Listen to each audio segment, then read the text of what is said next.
Good evening, everyone. Welcome to the Community Conversations panel titled A Night Under the Stars, an Astronomical Exploration of Time, Space, Space Travel, and the Search for Life in the Universe. Some of you may have noticed in our promotion for this event, we had coupled it with an Academic Initiative Quality Circle event that was going to be a stargazing field trip, and we had planned, weather permitting, to depart from the LLC and walk over to the soccer field adjacent to the Otson Footbridge by the Willamette River. But as you can tell, we had a string of wonderful weather, but tonight it's probably too cloudy. So I think this evening, unfortunately, we've had to cancel the stargazing tour portion of the event, and so we'll have our presentation from about 7:30 to 9, and there'll be time for questions, I'm sure, at the end.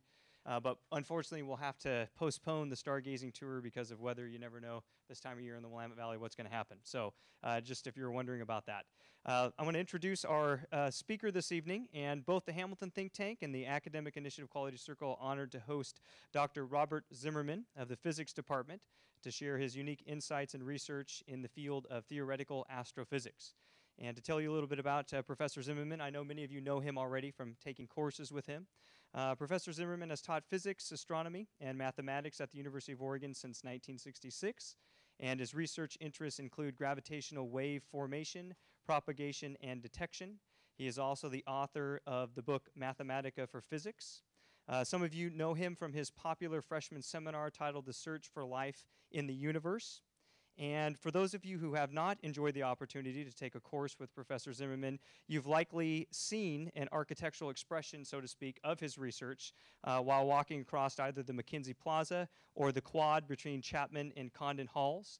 And again, some of you may have participated with him on this project through an award from the Tom and Kara Williams Fund for Undergraduate Education. Professor Zimmerman and his colleagues from physics, history, classics, and architecture were able to develop a body of undergraduate curriculum exploring the process of culture and scientific discovery. And in working with freshman interest group assistants, as we know them around here as FAs, and also some students in College Connections course, as well as Professors Greg Bothan from physics, John Nichols history, and Stephen Duff architecture.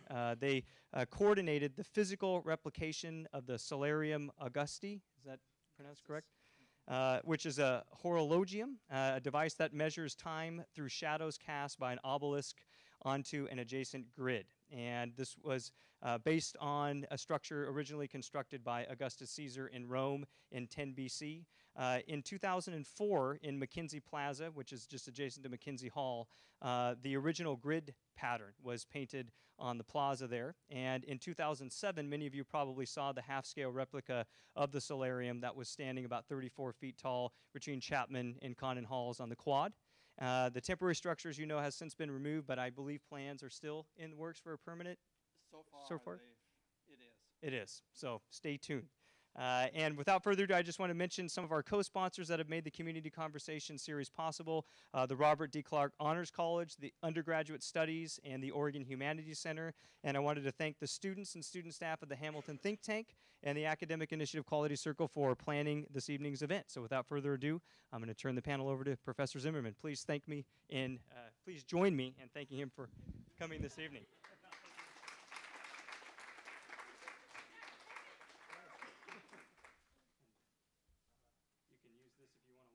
They can't hear me.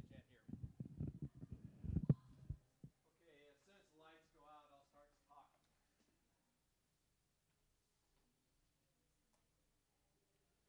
You want me to use the microphone? Yes, please. Okay.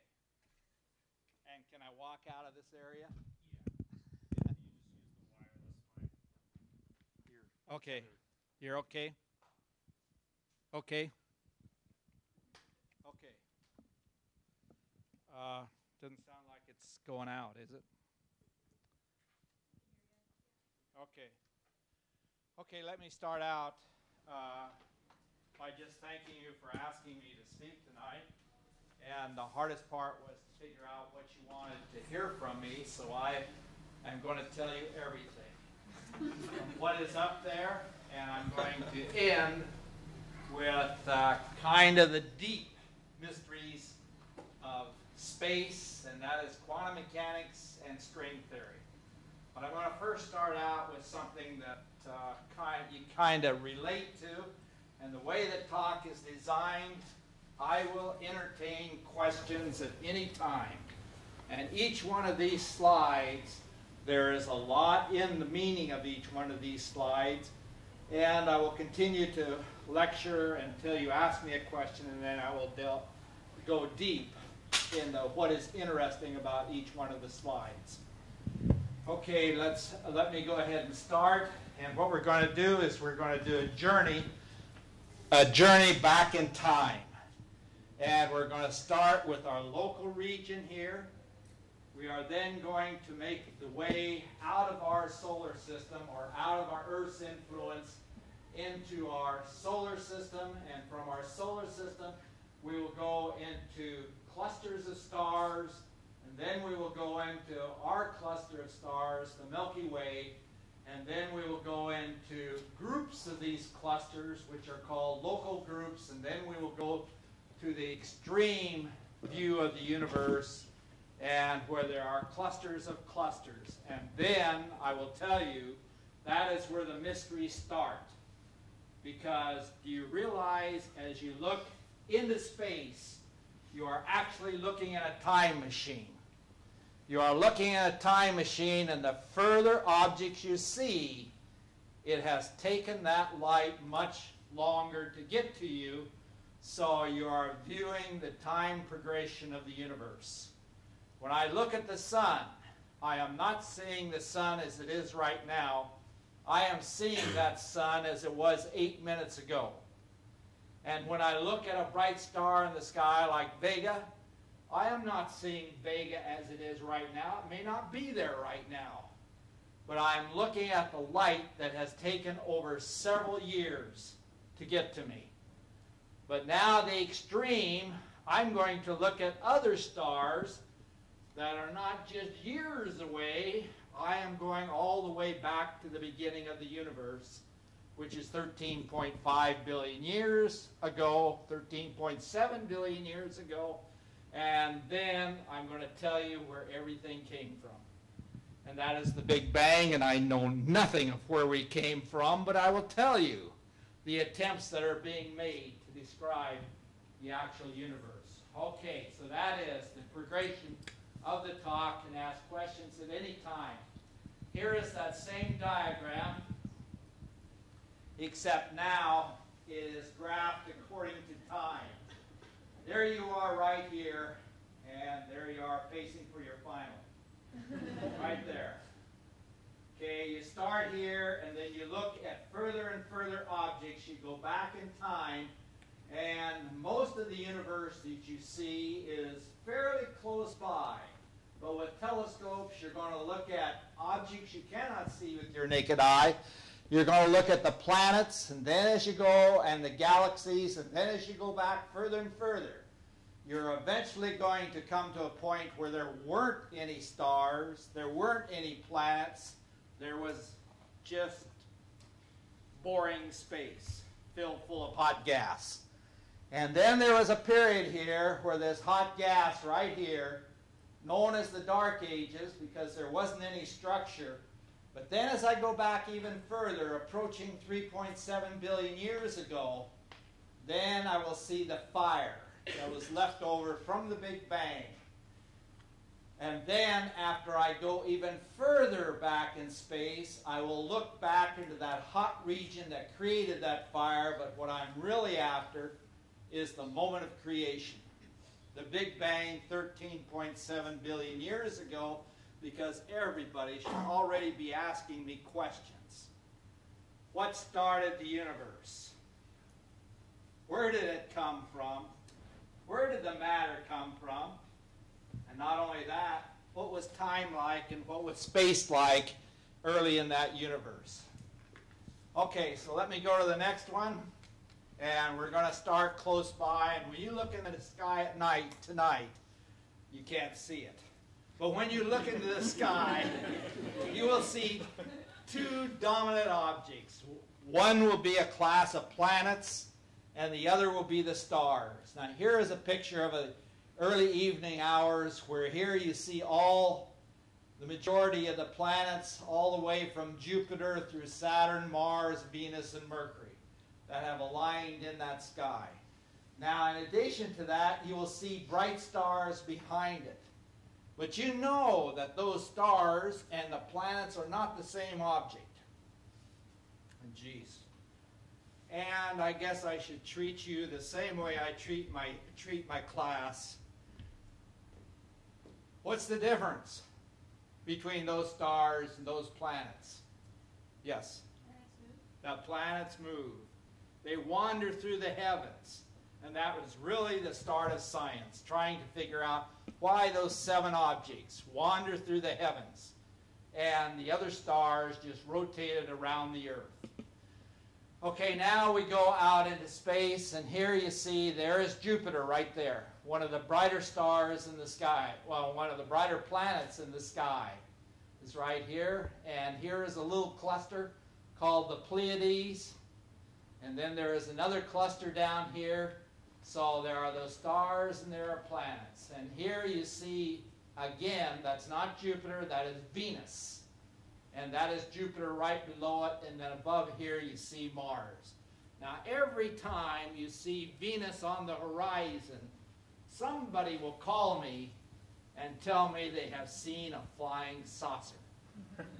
Because Venus will just hover, and it will be very bright. It will be very bright, and you will swear that somebody is watching you. It is a flying saucer that's just sitting there watching you. Now raise your hand if you have ever seen a flying saucer. Okay, I have too. And I've told my class this. I have seen a flying saucer. Last summer I was riding my bike in the dark home through a dark street. I looked up in the sky and I swore that there was an airplane just hovering there watching me. And you know what I did? My wife picked me up after a while, and I told her, record this time. But never mention it to anybody until I tell you to mention it. Well, I waited for a couple of weeks. The star was still there. It was not a flying saucer, and I said, don't you dare tell anybody that I said I saw a flying saucer. Okay. There's the flying saucer, and this is another kind of an artistic picture. There is Jupiter in this region up here. This is Yellowstone National Park, and there's Old Faithful right here. And here is actually the Milky Way galaxy that goes across the sky. And you can all see this when you camp out over vacation. Look up into the sky, and it will be a very conspicuous white band across the sky. And that is the Milky Way. Okay, here is Jupiter again, but another phenomenon that you see in the sky are comets. Now, probably most of you saw the comets the last few years. Go ahead. Oh, I'm sorry. Just stretching. Some of you have seen that comet. Now, take a look at that and realize how hard it is for an astronomer, because is this comet closer than those stars? You're going to say yes, because it's bigger. But that's not how you know it's that far away. In fact, that was the start of astronomy. The early Greek says that all the stars, 600 BC, all the stars are fixed. All they do is rotate around the earth. They are never changing. They aren't born. They aren't die. They are eternal. And nothing in the sky that's out in the heavens can change. Well, they have seen these comets, and those comets are the fiery outer layer that surrounds the Earth in the Greek model. And every now and then, one of the fiery parts will shoot through the upper atmosphere. But it cannot be among the planets. And yet that object is obviously among the planets. The other thing you see are meteors, and meteor showers, fireballs, and in a couple of weeks there will be a fireball. Not a fireball, but a meteor shower that will occur And all you have to do is go out in the dark sky and look up. And if you stare at the sky for about a half an hour, you'll start seeing more and more of these streaks that go across the sky. They only last for a few seconds. But when you're lucky enough to see one of the big ones, you'll swear, and this was another one of my dumb ideas that I don't tell anybody. I saw one again going home from work at night, and it was a fireball that shot across the sky, and then it broke into parts. It broke into parts, and it fizzled down and created a green light. Well, I said to myself, geez, did I just see an airplane get blown up? So I didn't really take it seriously. But then I went home, and it was a fireball that went across. Okay, here is a summary of everything I have just told you. All the objects with the sun at the center and the planets going around it. And then there is a rocky region right between them, is known as the asteroid belt. And those comets are coming from a reservoir outside of all the planets. And that is the leftover material from the creation of the solar system. And every now and then, one will find its way to the Earth. Here is Venus, and this is kind of our sister planet. It has a thick atmosphere, just like the Earth does, except its environment is horrible. The environment has caused the heat to rise to such high temperatures that your car on the surface of that planet will melt. And this is why several dozen spacecraft that were sent to Venus did not survive. And so they eventually got radar and kept away from that hot temperature in the center. Here is our planet. It is unique. It is unique in many ways. That it is the only planet that has oceans on it, an atmosphere, and more important, it's just right. It has the right temperature, the right collection of gases. Now here is probably the celestial object we know most about, and this is the moon. And where is that moon in this picture over here? Where is the moon at? What are you looking through? You're looking through Stonehenge, right above the heel stone that determines where the seasons are in the year. And this is our moon, and this was the one that started kind of the exploration of space when they sent the astronauts to the moon from Apollo 11 through Apollo 17, and they explored those smooth regions right here, which are really very, very large craters created right at the beginning or formation of the solar system. Here is one big crater, here is another big crater, another big crater. So the astronauts, Apollo 11 landed there, the other astronauts landed around here, and then right there was the last Apollo program, and that landed over on that region right here. Here is Neil Armstrong. Here is Neil Armstrong that is setting out a reflector that will kind of measure the strength of the gas that is flowing from the sun or the solar winds as they come out. Here is what's going to happen in the year 2020. 2020. NASA is gearing up to go back to the moon. Now is the time, if you want to become an astronaut, to put in your application. And if you don't care about coming back, then you should sign up. Okay, that's 2000. Supposedly they will have everything ready to go, and it will never make it. But the target date is 2020. And there's a lot of things they've got to do before they can put a person on the moon. They've got to be able to mine the resources to keep life, the astronaut, alive. So the first thing they have to do is see if they can mine that soil and get water out of it. And taking the water, then they can make the other resources. there is almost a perfect vacuum. So they have to have their own supply of oxygen in those tanks. And you can see that the background there is not blue because there is no atmosphere to reflect the sunlight to make it appear blue. Okay, after they have landed on the moon, after they have established a base, the real target is to go from there and leap off and go to Mars.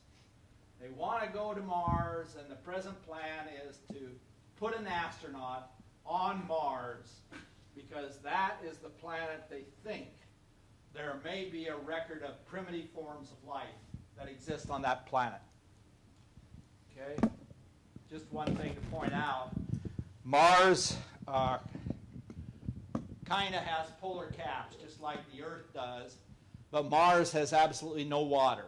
It has absolutely no water, and these polar caps are nothing more than it gets so cold that the atmosphere freezes, and that is the frozen carbon dioxide that grows in the winter, Martian winter, and then shrinks in the Martian summer, that region there. Now, Sunday.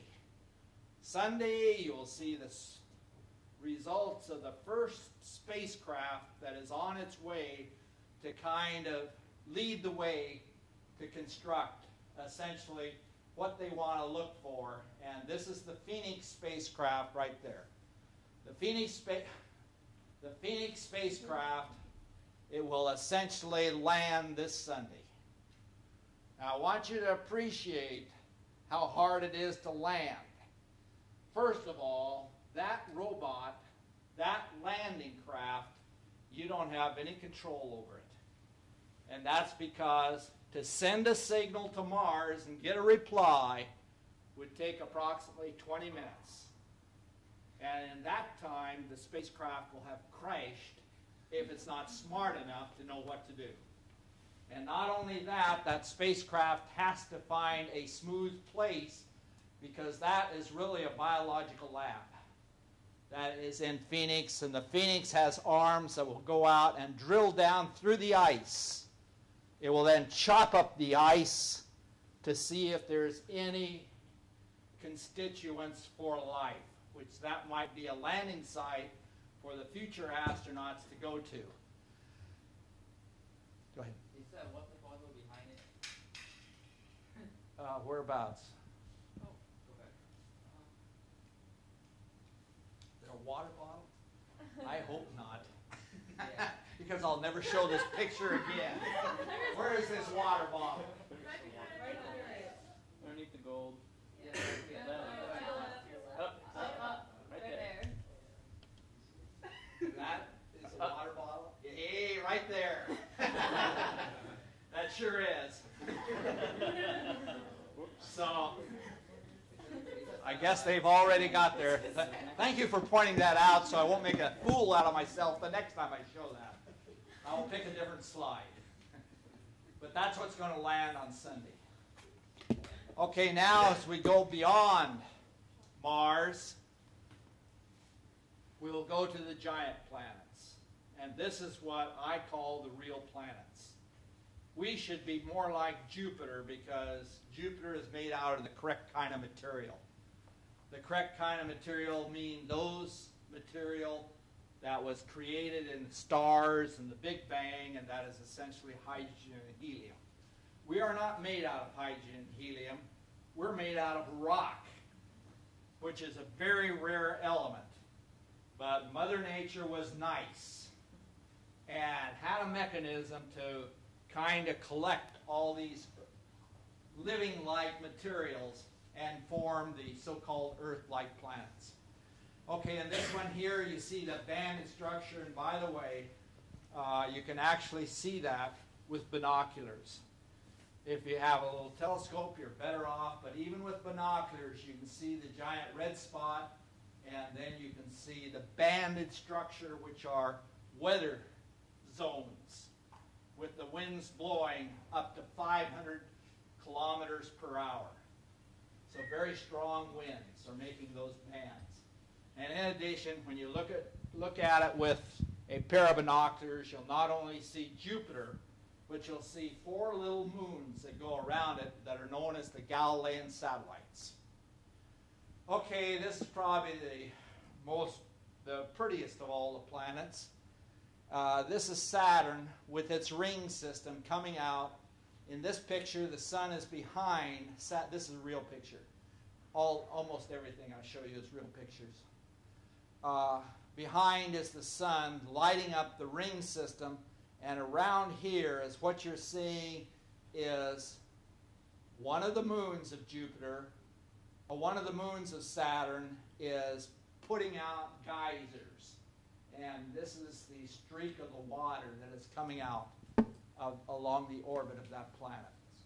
Now, in addition to the planets, the most important thing about our solar system is our sun.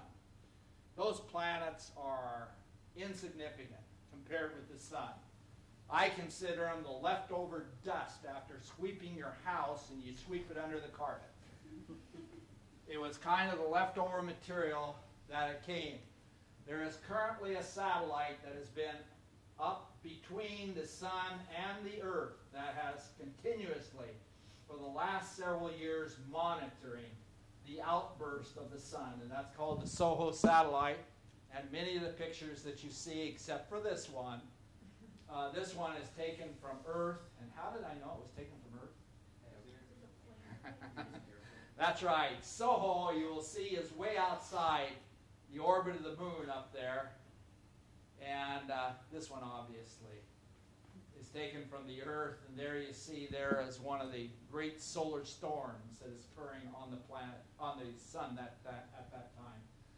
Now, if you kind of look at the atmosphere, and that's what SOHO does, you can see arches of gas that go up, go around, and come back down.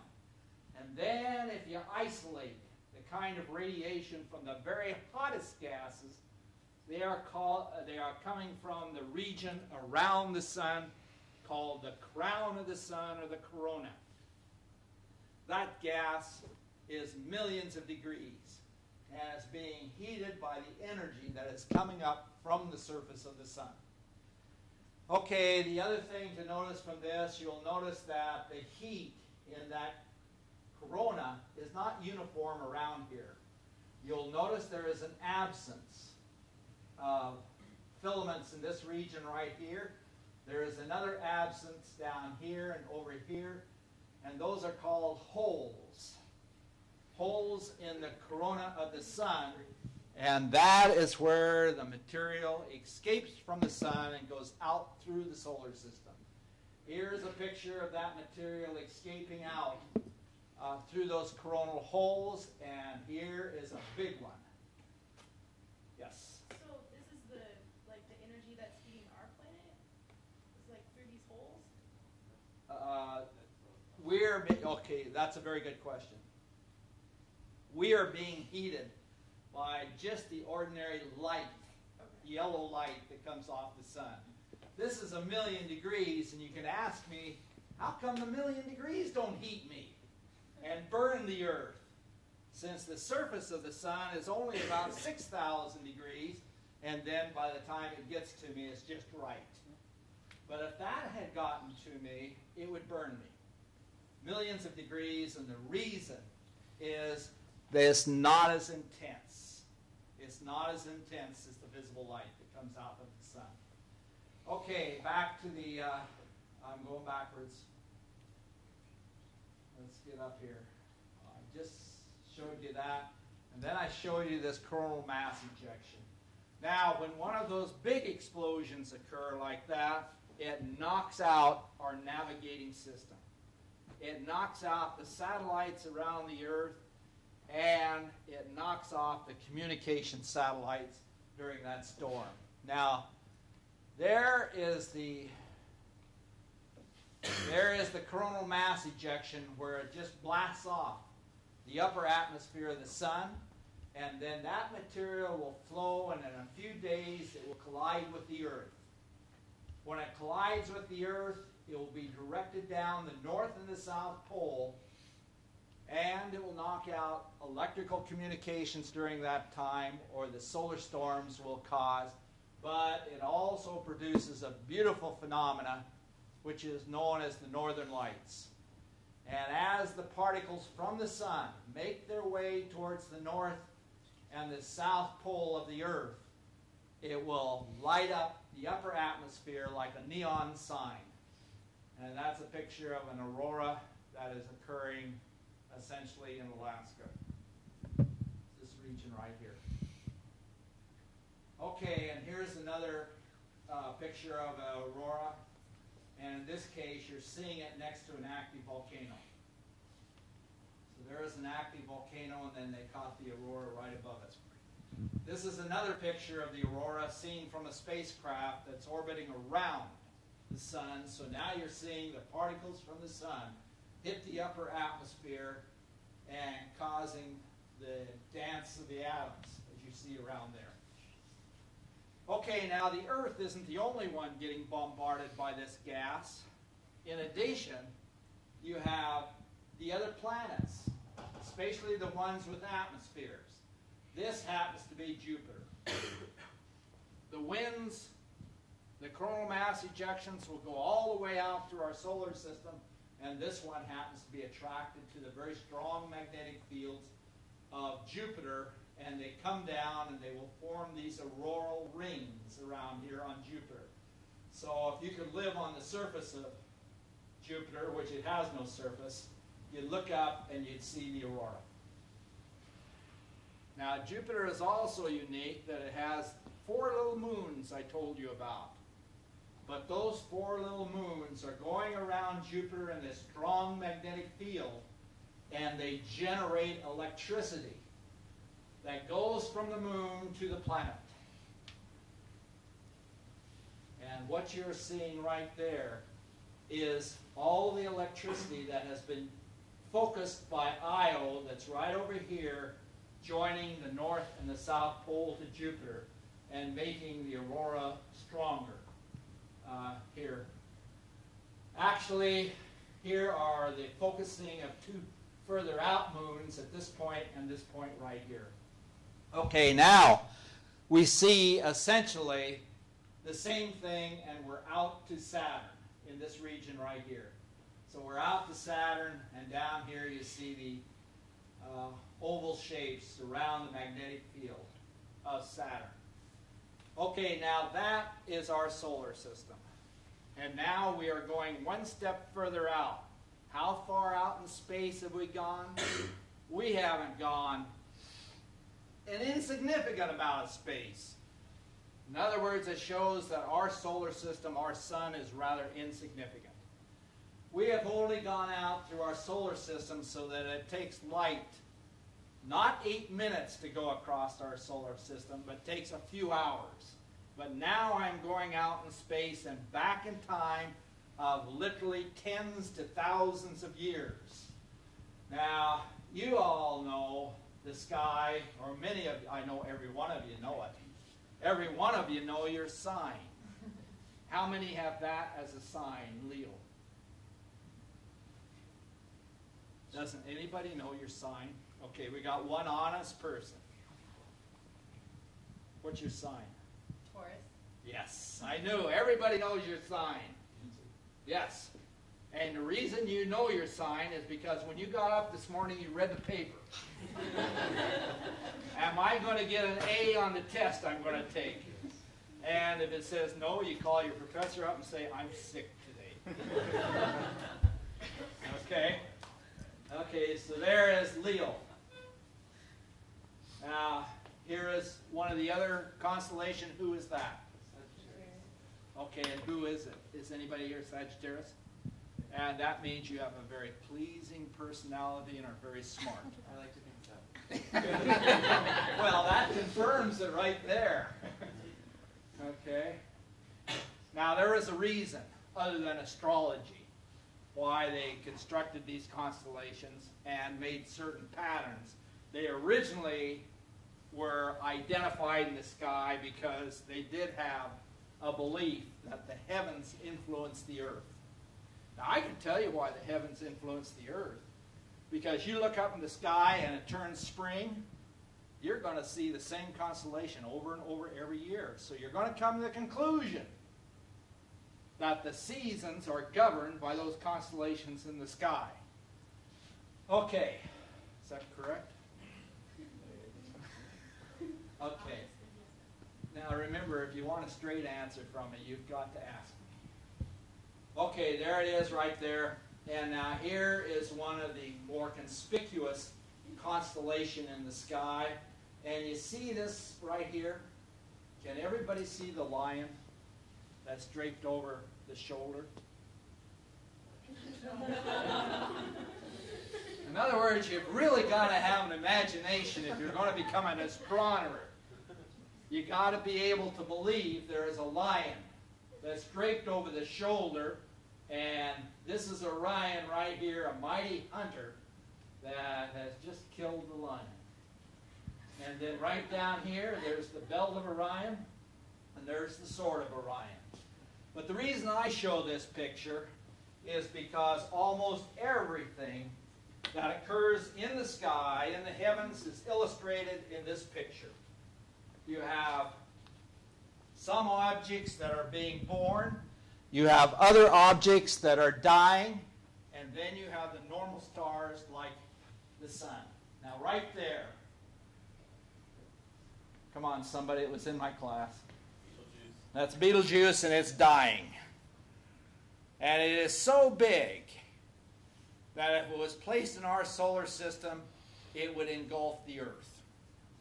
Okay, now there is the normal stars along the sword of Orion, and then down there you see that fuzzy patch in the sky, and this is another object you can see with binoculars, and you'll look at that object and it will be very fuzzy in the sky. And that is a nebula, or the Orion Nebula, and that's what it looks like, and that's where stars come from, are those large collections of gas in the sky. So that is essentially how astronomers know how stars evolve. There are so many stars up there that you can find some object doing whatever you want to be studying, and therefore you go on and do it. Now here is the Eagle Nebula, and those pillars there are being eaten away by the birth of stars. Now this picture happens to superimpose an infrared picture on top of the visible picture, and the reason they imposed the infrared picture is you cannot see into that dark cloud with visible light. But infrared objects can be picked up inside the cloud, and therefore they can see the actual birth before the actual star is being formed. Okay, looking around the edge, you see that the stars around it are shining with so much light, intensity, high energy radiation that it's essentially evaporating it away. And right at the, I kind of looked at like a snail's eye. Right at the end of these snail eyes, that column is being evaporated away, and that's where the new stars will gradually burst out of those regions. If I would look closely at one of those stars that is being born, that is what a star looks like before it becomes a star. And what you will see are jets of gas that will shoot out in both directions, and then in addition, around the ring here, around the edge, there will be a disk of dust and gas. So the star is going to be born in the center of this, and the planets will be formed out of the material left over.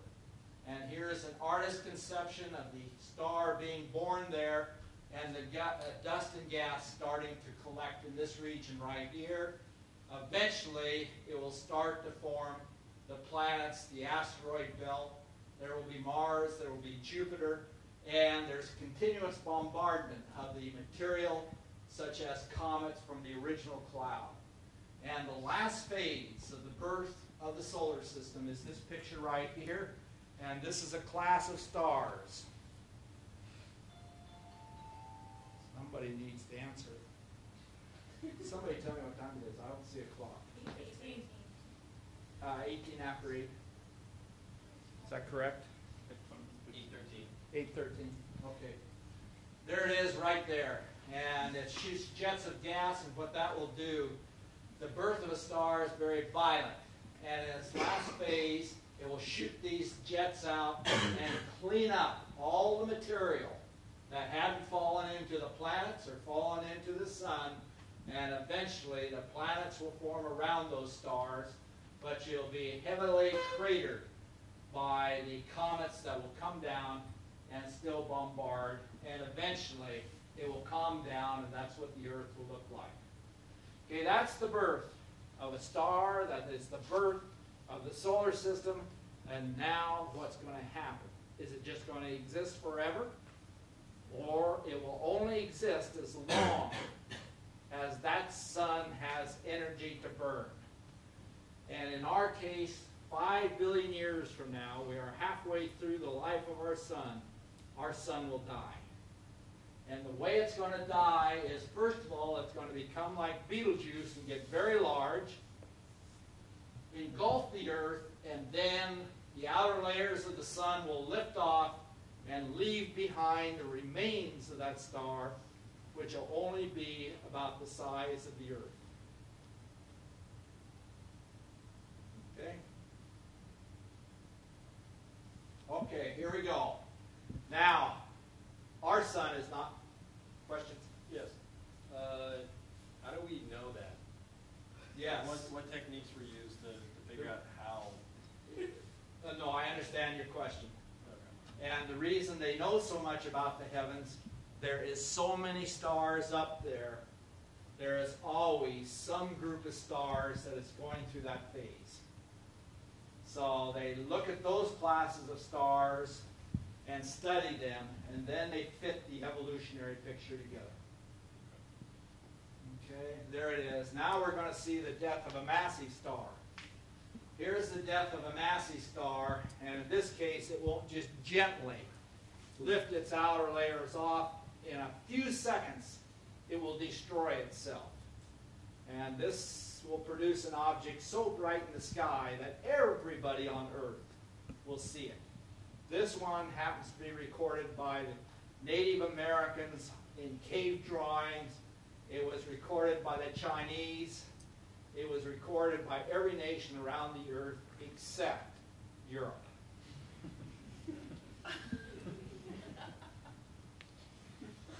I don't have anybody curious out there that's going to ask me why. They didn't believe in it. Huh? You said it, I think. They didn't believe in it. They didn't believe it because the heavens could not change. The heavens could not change because they believed in the Greek model of the heavens.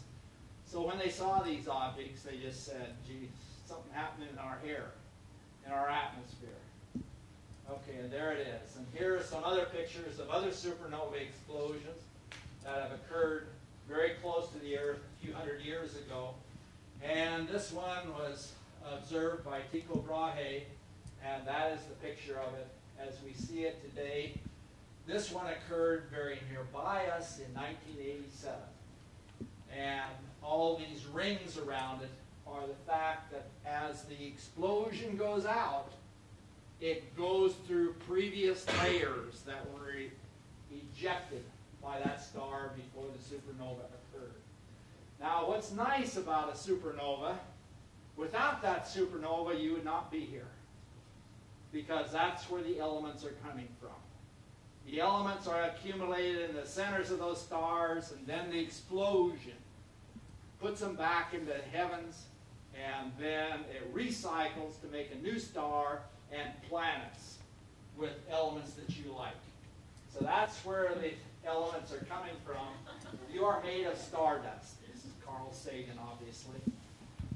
Out of the billions and billions of stars, that's where you come from.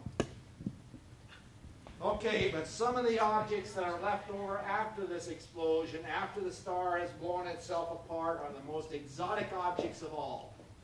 They actually puncture a hole in space and time.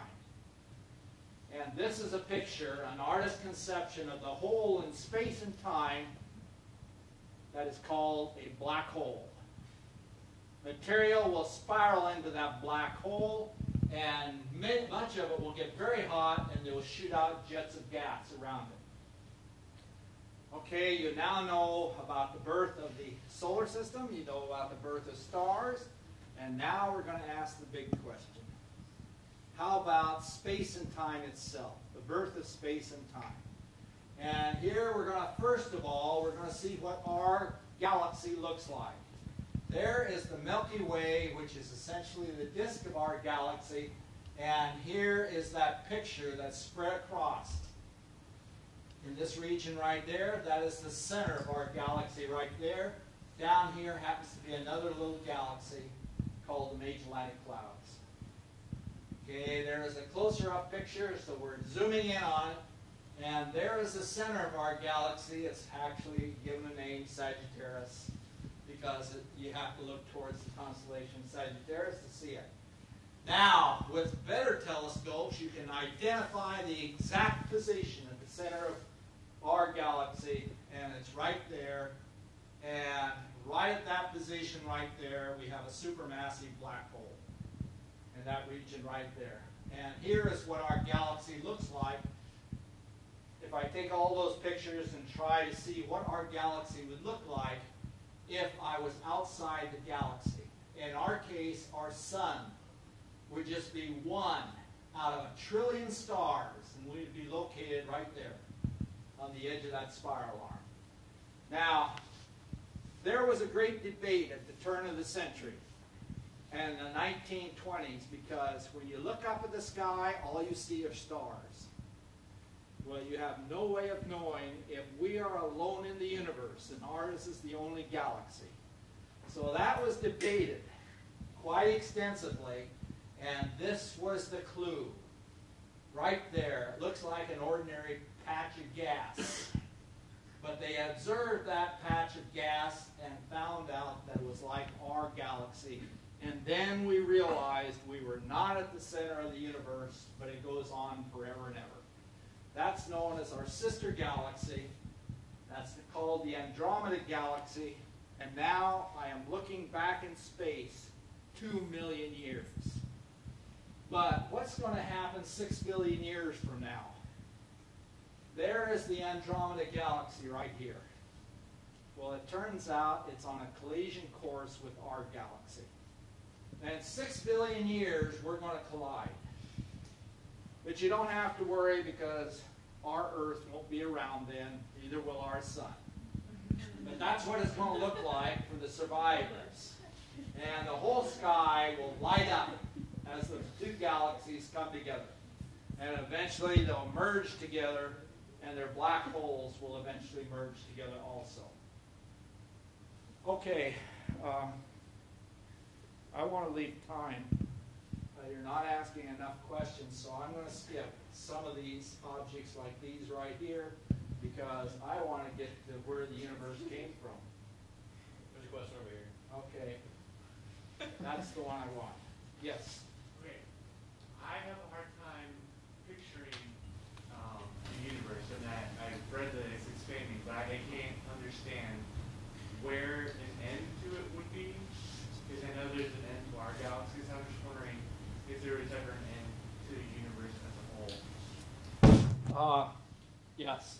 It's a good question. That's where I'm really going right now. I'm really going to tell you where the center is, which it does not have a center. And I'm going to tell you where the boundary is, which it does not have a boundary. And I'm going to tell you what it's expanding into. And it's not expanding into anything, but it's expanding. Okay? Now you wonder why that my class is so confused. But I'm going to even confuse you more, because I'm going to tell you you don't understand reality. Okay, there you go. You are now looking back approximately 1 billion years or so. And then I can even look further, and you're looking back several billions of years. You're looking back so far that light kind of starts to get distorted. And you'll see that ring of light around here. That is actually a distant galaxy that's shining through this group of galaxies, and as it does, it gets distorted. So that shows you how far away it is. And now you're looking back of the order of 10 11 billion years. And let's go on, and now let me show you where you have made, where we have gone. We have started here nearby, and now we are looking at the first galaxies to be formed. Well, you can't go back much further before you run out of galaxies because they haven't been created yet. And now let me tell you how bizarre it is, because somebody just mentioned it to me, that here is our universe today. Einstein said that our space is expanding. Well, if it's expanding today, that means in the past, everything got more and more squished up. They got squished up so much that the galaxies were piled on top of each other and the temperature was infinite. And that is the birth of the universe. And that is called the Big Bang, and it occurred a little over 13 billion years ago. Okay, now I'm going to show you a picture of space. Here is a picture of space. If you look out in space, it will look like a tabletop. But now if you look on a smaller scale, it will start to get kind of crinkled up. And then if you go down to a scale of about 10 to the minus 33 centimeters, if you could resolve space, it would be a quantum foam, where space was kind of doing anything you wanted it to do. And that's what the space looks like. So now as I go back towards the Big Bang, where everything gets squished up, that is what I have to understand in order to understand what happened at the Big Bang. So we go from us, we crunch it down, and that's what the space is going to look like when we started to create it. Okay, now this is an artist's conception. This is an artist's conception, and here you have just learned the story. Starting here, going back in time, and then you come to the moment of the fireball, and then you come to the very moment of creation at time t equal to 0. And now you can start asking me these philosophical questions. What was there before time t equal to 0? Or how did we emerge from that time t equal to 0? And I don't think I answered all the questions over here, so make sure you raise your hand, because I don't think anybody is believing me. There we go, right there at the moment of creation. Well, I don't know what is over here, but scientists have realized what the space would look like, and therefore it would be this foam where all sorts of things are popping out. Now, this is not matter here. This is space. So space becomes very rough in this sense. And not only that, we are going to learn in 2 minutes that things are so squished up, I can no longer talk about planets going around the sun. I now have to put on my chemistry hat and explain to you how an atom works, because we have gone down to such small regions. Chemistry is going to govern the principles of how the space looks, and chemistry gets its knowledge from a theory known as quantum mechanics. And quantum mechanics is very bizarre. In fact, what you have to know to understand this early region is what quantum mechanics does, how you unite it with general relativity to get, and those two are incompatible. So you have to get a new theory, and that is where string theory comes in. Now, there is no such thing as a string theory, but this is the best they can do, and this is the start of trying to understand the creation. Now, I don't want you to read anything here except the statement that is made by Niels Bohr. Anybody that is not shocked by quantum theory doesn't understand it. And I think Feynman said, I think I can safely say nobody understands quantum mechanics. And that's because quantum mechanics says that reality is created by the observer. If I turn my back, tell me what you're doing. You're going to sit in that chair? you're not being observed, where are you going to be? The moon. Everywhere. You're going to be everywhere. But when I turn around, there will be a likelihood I will see you sitting in your chairs in that region right there. So let's go on, and now let's do it with the beer bottle. We're going to describe a beer bottle by quantum mechanics when nobody is looking at that beer bottle. That beer bottle is as if it were put into a pond that created waves. And the waves are the likelihood that you'll find the beer bottle somewhere around there. But where is it before you look? It is everywhere throughout that pond. And then you look, and you'll see the beer bottle there, and all of a sudden it will come into existence. But prior to that time, it was everywhere, so your observation created the reality of that beer bottle. And this is what you learned in your chemistry. Before you got out of grade school, you were told that's what an atom looked like. You had a nucleus with electrons going around it. Then you looked at your college chemistry book, and you saw this picture, no electrons going around it, but you saw that cloud. And that's because they didn't know where the electron was. So they just drew a big cloud. Where is it in that cloud? Everywhere. It's everywhere. But you can find it in that cloud by doing an experiment and looking. And then you will see the electron, and all of a sudden it will pop into existence and the cloud will disappear. Okay, now if that isn't bizarre, I don't know what is. Because I cannot definitely tell you where that cloud is. Okay, how many saw, I think you gave a lecture. Amika Swami, did he give this year? What the bleep do we know? I think he gave it to one of your groups. Anyway, what the bleep do we know? How many have seen the bleep do we know?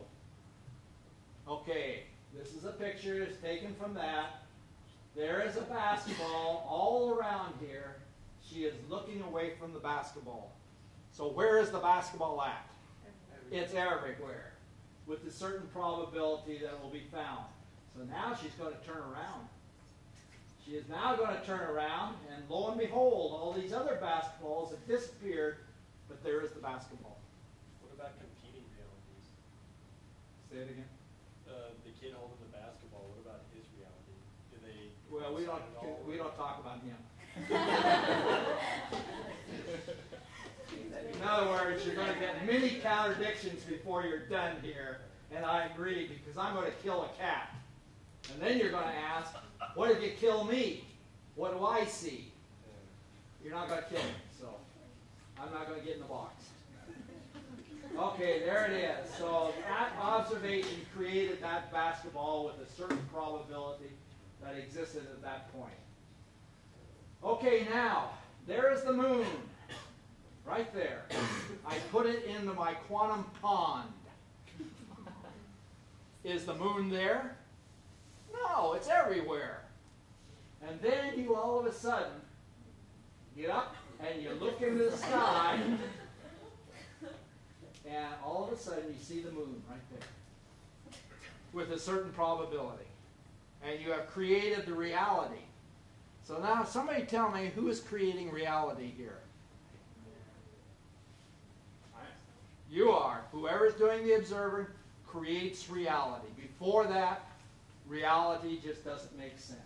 Now, okay, now here you are, and you have jumped into the quantum pond. The young lady is now being spread out into that quantum pond. Now somebody is going to come by and is going to observe and possibly observe the other side of Mars.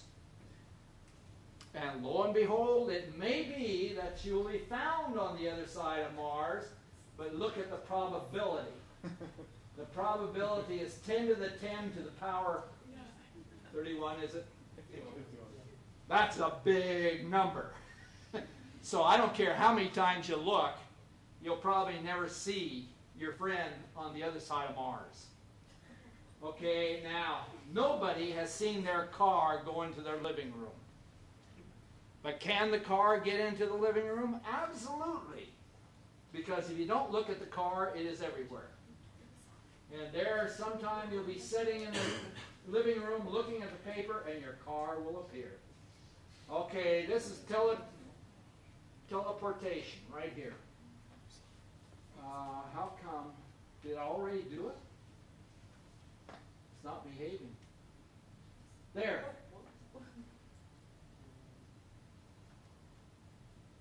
So what is actually happening? The quantum wave function is going to reassemble your body over here. Now, if it works, you'll be assembled correctly just like it was when you left. But that's teleportation. And that is allowed, but it's ridiculous because the probability is extremely small that that will ever happen. Okay, here we are, and all I'm going to do here, I'm going to skip this slide, but this is just a cartoon showing that if you're an electron or a photon, you don't know what you are. You don't know what you are. Sometimes you're a wave and sometimes you're a particle. But you can't decide which one. Now let me show you what would happen if you were a particle and you go through two slits. What would you go through? You'd go through this slit and possibly hit the film right here, or you'd go through that other slit. But if you were a wave, you'll go through both slits and then you'll form an entirely different pattern. So which is the one that is correct? Here you have the particles going through the slit, and if they are particles, it has to go through one slit or the other slit, but if it does that, it can't create this beautiful pattern, interference pattern. So the conclusion is, if it is a particle, it will go through both slits. There will be an infinite number of paths, and it will go through them all. Now, to really understand this, and I'll take a look at this. This is the, what's it called, the quantum mechanical pirate ship or something. Here it is. There's the gun that is blasting away. Where does the cannonball want to go? It wants to go where they aimed it. And that will be along those paths right here. So the majority of the time it will go along this path, but there is a probability that that cannonball is going to take its own trajectory. It will follow any possible trajectory that it can do, and then you're over here watching your ship. And you're going to create the reality of being blasted by that cannonball that just happened to take that particular route.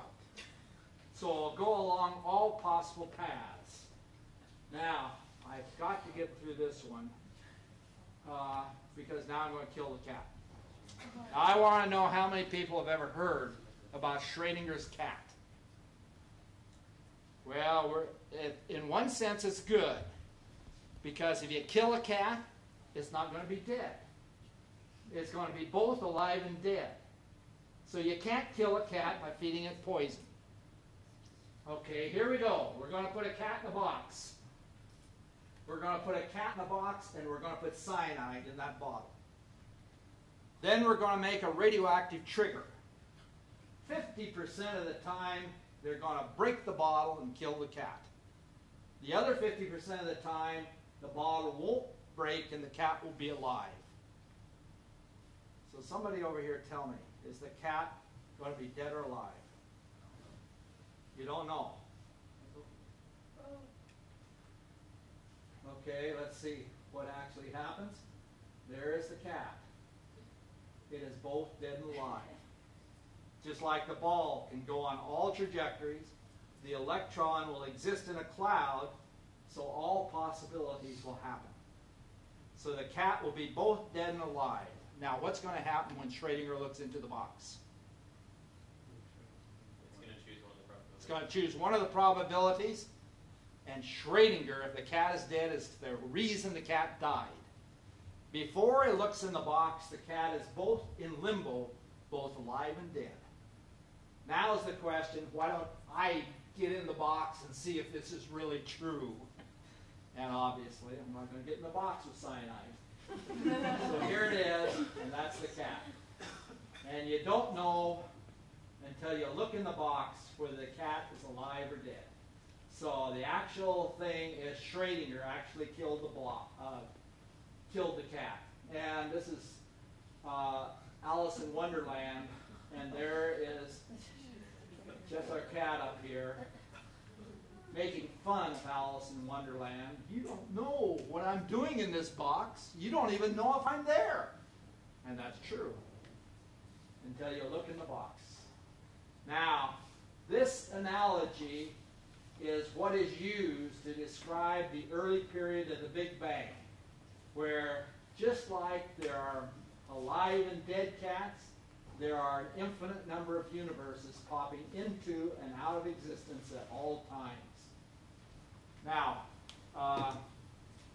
surprisingly enough, I'm not going to tell you about what the ultimate theory is, which is string theory, because I would really like you to ask me more questions than you're asking. Let's turn on the lights. Go ahead. I had a question. I think it relates back to the basketballs, but do we not think about the cat knows whether it's dead or alive, right? But I don't know. is it just that we don't know what the cat knows, or? And this is where you get in the questions of what is causing when you look at an object to determine the outcome. And some people say it has to be a human consciousness that looks. Other people say that the cat is really dead in one universe and alive in another universe, and when you look, you just happen to be in the universe that you see. So nobody knows the answer to that question, and that's where the controversy comes around. And that's what you learn if you heard Palama Goswami speak. What is string theory? The problem is, I cannot, in a legitimate way, unite the theory of general relativity or curved space-time, gravity, with quantum mechanics. They are so incompatible that they do not join together, and there's too many contradictions. So now you have to construct one theory that out of that one theory you'll get both the results of quantum mechanics as a spatial case and gravity as the other spatial case, and that's called a unified theory of everything. Now, the unified theory of everything is a theory that has been tried since the start of the century, but nobody's smart enough to do it. Many attempts have been made, and this attempt is the last one that has been put forth in the last 10 years, and it still has a large following. But it has many problems associated with it. If objects, okay, so if we're not observing and it's just doing everything or whatever, then why does an astronomer go back in time and go look out there and try to describe what happened so long ago? It's just, No, I understand that question. Probability. Why don't I just look at that region of space-time that has these universes popping up and down? Well, why is it special if it could be anything out there? Why is it special to describe it? Like, why do you take the time to go out and describe it? I don't know. You'll Well, have to ask this question so, one other way. it takes this form, right? You go out there and you'll see like a nebula or whatever, take it Yeah. this form. That's the But- real form. And so it looks really beautiful and you're really amazed, but it sounds like, it could have been anything out there. You mean if I go all the way back to the beginning? Yeah, so what are we gaining? Like, what kind of solid thing are we gaining by? Knowledge-wise, you mean? Yeah. Well, actually, what the astronomer would really like to do is, there is a picture, I did not show you, of the picture from the Big Bang. And that is kind of just a hot picture, microwave radiation that's coming from all directions of the sky. But there are fluctuations in the temperature. Now, if the physicist is smart, he will be able to take that picture of the early universe 13 billion years ago and tell you where all the galaxies came from, where the planets came from, and they will be able to reconstruct our picture today. And if I can do that, then I can take the picture of the universe today and tell you what's going to happen a billion years in the future. Okay, keep going. You're doing well. when the stars are forming in the nebula, how big are they? And what determines whether they're going to be a giant star or a stellar Yes. In other words, out of that big cloud of dust and gas that's forming the stars, there is enough dust and gas to form several hundred stars, even up to several thousand stars. Some of them will be big stars, some of them will be small stars, depending on if they collide together or in what region they are, and you'll have the full gamut of masses of stars. And that's, again, what the astronomer is trying to prove. And the way they do it is they take a look at what they see, and then they make computer programs to see if they can simulate what will come from that particular nebula.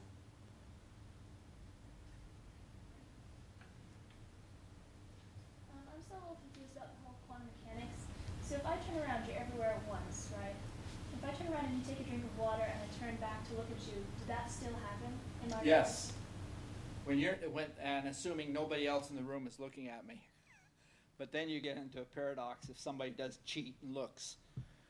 But the answer is yes. And the whole moral of the story is, if there is no observation being made, then it has to be everywhere that it can be. And that's what quantum mechanics says. And when you do your chemistry class, that's exactly what you're doing, but they're not telling you.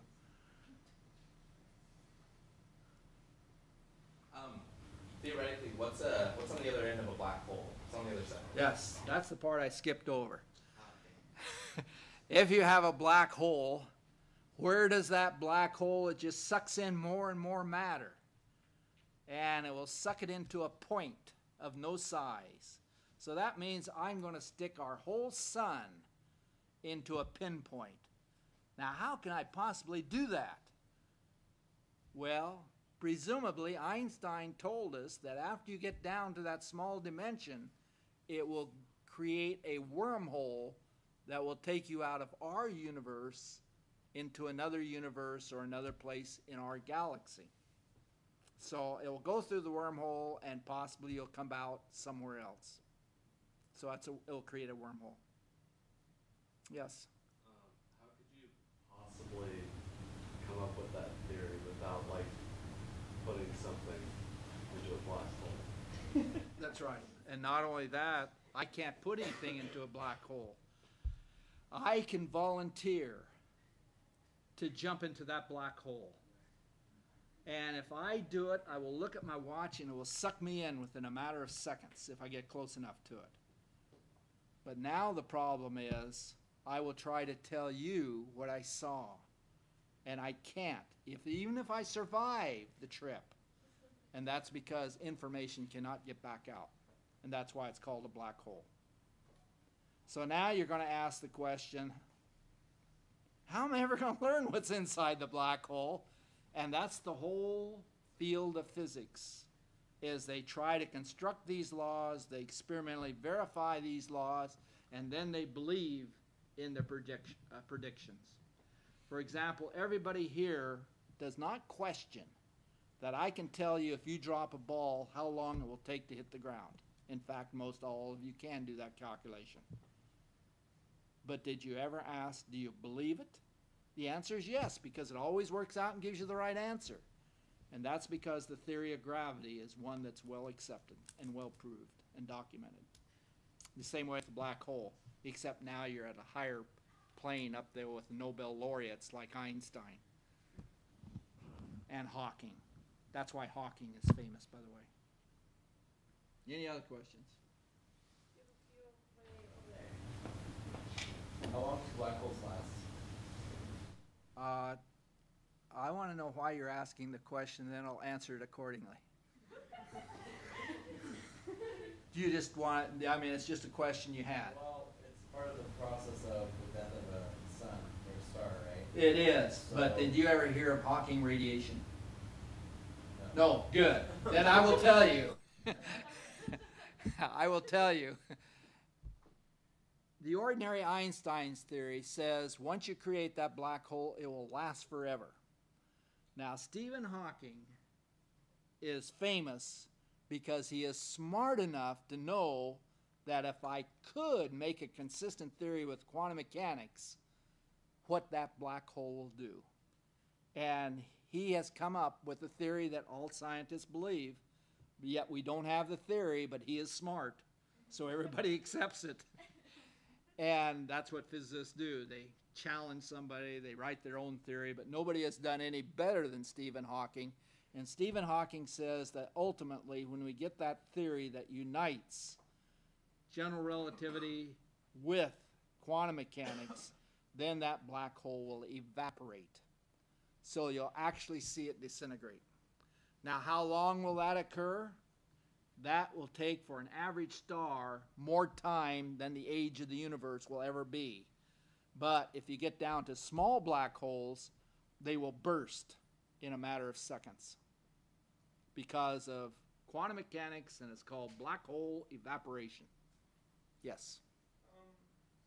Can you explain the current hypotheses, and maybe, I don't know whether other people will want this explained, but the centripetal force in the galaxy's arms, I've heard a couple of theories, including the black holes everywhere theory, and I was wondering if there are any better theories that have come up in the last couple of years. I think you're asking what created the spiral arms around a galaxy. Is that the question? Yeah, and why they're not falling in on each other or splitting up. Yeah, and the theory is pretty well accepted, although not by 100% of the scientists, but the theory that they mainly believe in. Okay, does everybody know what a water? Yes, you know what a water wave is. You hit the water and it will send a wave out, won't it? Well, if you hit our galaxy, there's a lot of dust and gas and stars, and it will send a wave out. It's called a gravity wave. And what that gravity wave will do is send the gravity crest out. And when the gravity crest goes through the dust and gas, it will pull it together, and new stars will be formed. And then the new stars, being brighter, form the spiral arms along the crest of those waves. Keep going with your question, because I did not satisfy you. Well, The centrifugal force is what keeps it out there, not falling in. so the gravity wave, what causes the gravity wave? I mean, you basically answered my You have to question. hit it with a hammer, like you do water. Well, in our case, we have about 5 nearby galaxies that are continuously colliding with us. That is the part they don't really understand, but there are mechanisms that can hit it, and that's collision with nearby galaxies. But that part that I just told you, I can't document that at all.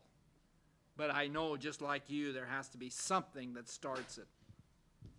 So it's going to be a collision with another galaxy or something. How do we know our physical laws of science will apply before the Big Bang? We don't, and that's why we think string theory will apply. But now, if we do construct a string theory, then I will go to an atomic collider where you really collide those particles at high energies, just like the early universe. And if they verify string theory, then you know that it possibly was also in the Big Bang. Let me give you an example. I didn't tell you about string theory, but if I tell you about string theory, we live in 11 dimensions. So in other words, right now we're only living in, geez, how many dimensions are there? 3 plus time make 4. But string theory tells us to make it consistent, there has to be 11 dimensions. Well, that's the first thing they're going to search for. Where are the entrances to the other 11 dimensions? And what do I have to do to find the entrance to the other dimensions? That's the first question you should ask me. And because this is all happening in space down to a size of what? 10 to the minus 33 centimeters, which is trillions and trillions of times smaller than the nucleus of an atom.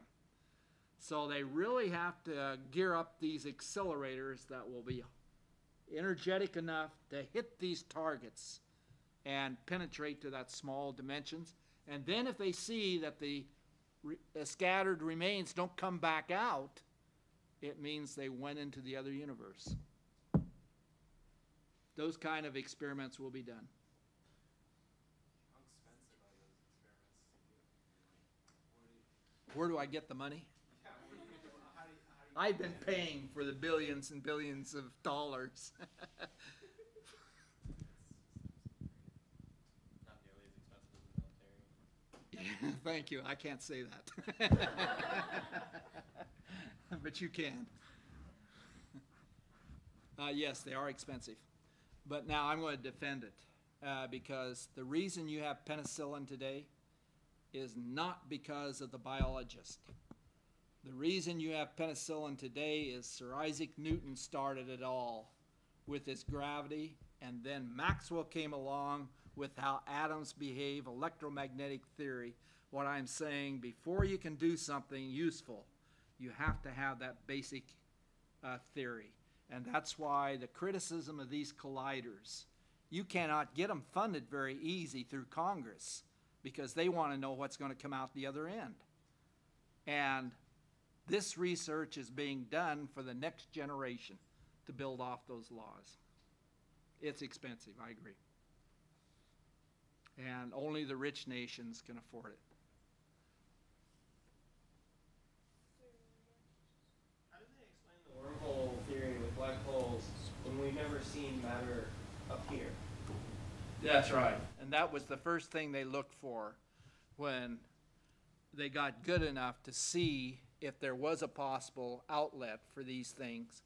And they looked at first, and I remember doing it, the first thing they did was to look at, there's some very bright galaxies out there they called quasars. And they could not believe how much light was coming out of them, so they said, that's the other end of the black hole. Well, that got discarded very fast, and in fact, now they've really stopped asking that question because there's absolutely no evidence. And in that case, maybe the wormhole will never be talked about in another lecture again because there's no supporting evidence. But they are so fascinating. I doubt if that topic will die. I remember hearing, I think about a year ago, about a comet that they tracked, and in like a few hundred years or so, it's projected to hit the Earth. That's an asteroid, I think, yes, that you saw. Something. But, And I think it's in the year 2026. Now somebody's going to correct me. 2026, that asteroid is on a collision course with the Earth. So, are there preventative measures we can take, or I'm wondering what to do? Who am I going to? Bruce Willits. I'm going to call up Bruce Willits and say, Bruce, how did you do it? There is actually societies that do worry about those questions. They are not crazy or crackpots. They just have a kind of a goal in life that's what they do. And so they monitor all these asteroids. They're called near-Earth asteroids, and the point is you cannot detect those until they come close. And it's too late then. It's too late then. They will hit us, but they are essentially monitoring it. Now, the one I just talked about is that one that's going to hit the Earth in 2026. The physicist and astronomer cannot do an accurate calculation, sufficiently accurate, after that something like 20 years, that it will still be on that collision course. So all they can do is give you a probability that it will hit us. But now in answer to that question, what can you do about it? With our technology, you're going to be in trouble if you even try to do something. And the logical thing that most of you think about, why don't I send an atomic bomb up there and blow it apart? And that's because it's going to create a rain of these asteroids that will come down on the Earth, which will be much worse. What's the probability that's going to hit us? It's something like 1 in 10,000. I mean, it's not zero, I agree. And most things you do, they do have a slight probability that something will happen. Just like the Trojan reactor outside of Portland and the Diablo reactor in California, they have calculated the probability that those reactors will run away. Well, it is not entirely zero, but it is so small that nobody bothers about it. I'm just going to tell you a story, and I've told some of them in my class, about Edward Teller. Teller is essentially the father of the hydrogen bomb. And on his way to the test site, he was in an airplane. I don't know if it just dawned, I'm sure it didn't dawn on him right then, but asked the question, the hydrogen bomb burns hydrogen. Well, the Earth is full of hydrogen. So the question was, if I set off that or hydrogen bomb, will I start a chain reaction and destroy the Earth? So on the airplane, he did the calculation. Geez, it only came out 1 part in a million, so who cares? Went ahead and did it. Now that same calculation, by the way, is being done in CERN, Geneva, CERN, Switzerland. And they are gearing up. In fact, they turned on their first collider. The collider is so powerful that it's going to crash these particles together to create a mini, I'm exaggerating, but this is their story. They're going to create a mini Big Bang in that collider because the energies are so high. Now, if you create a Big Bang there, why won't that destroy the whole Earth? And that's what they're talking about. There are articles in the popular literature. No scientist believes that, by the way. Okay. Any other questions?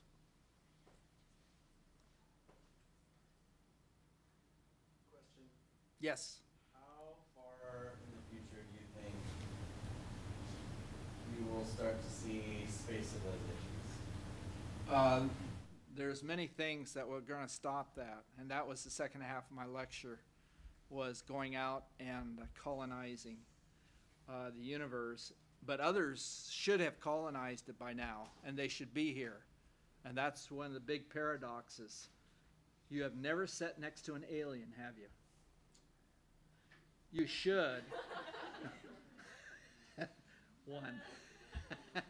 You should be sitting next to an alien, because the universe is so old, there have been enough technologies around the galaxies developed that our whole galaxy should be populated by someone from someplace else in our galaxy. But the observation is they are not here. And that makes a paradox, the Fermi paradox. Why aren't they here if there is life elsewhere?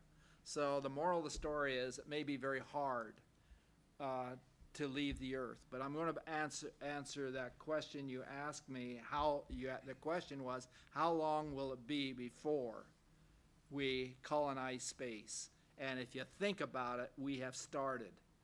We have started with the Apollo program. With the first step, that's the first step. The next step is going to be Mars. And you can bet after that they're going to spend the money and go to Jupiter and then Pluto, and they're going to work their way out. But that's going to be hundreds and hundreds of years. There are insurmountable problems with that. When talking about the alien paradox of Fermi paradox. Isn't it not really a paradox in considering that the most probable amount of time to develop space traveling technology that's fast enough, and if they couldn't travel faster than the speed of light, couldn't they just not have gotten to us yet, but they might in, say, 3 billion years, because they're not traveling faster than the speed of light, but they're getting close? Actually, Fermi did the calculation. Fermi did the calculation, and you can populate the whole galaxy in a period of about several million, not billion. Well, but other galaxies, like... Oh, we can't go to another galaxy. Okay. That's too far away. Okay. But just in our galaxy, we should have been populated. We should, or they should? Well, the first generation of people should have had enough time to populate the galaxy. But they chose not to do it. And that has a lot of philosophical implications, and you'll have to take my class on the search for life to find out what some of them are. And one of them is maybe after civilization evolves, technology evolves, we cannot control our technology. And we destroy ourselves before there is time to make that step to the nearest stars. That's one answer. So Katie, we'll let you have the final question this evening. What is Pluto? Pluto is sad. Because everybody I talk to, I stop telling them the real answer because everybody likes Pluto. It should be a planet because it was in your book, right? 9 planets. Well, the real answer is, I'm sorry to say it's now a dwarf. And it's not discussed with the real planets. Okay. Well, on behalf of University Housing, thank you all for joining us this evening. If you could thank Professor Zimmerman.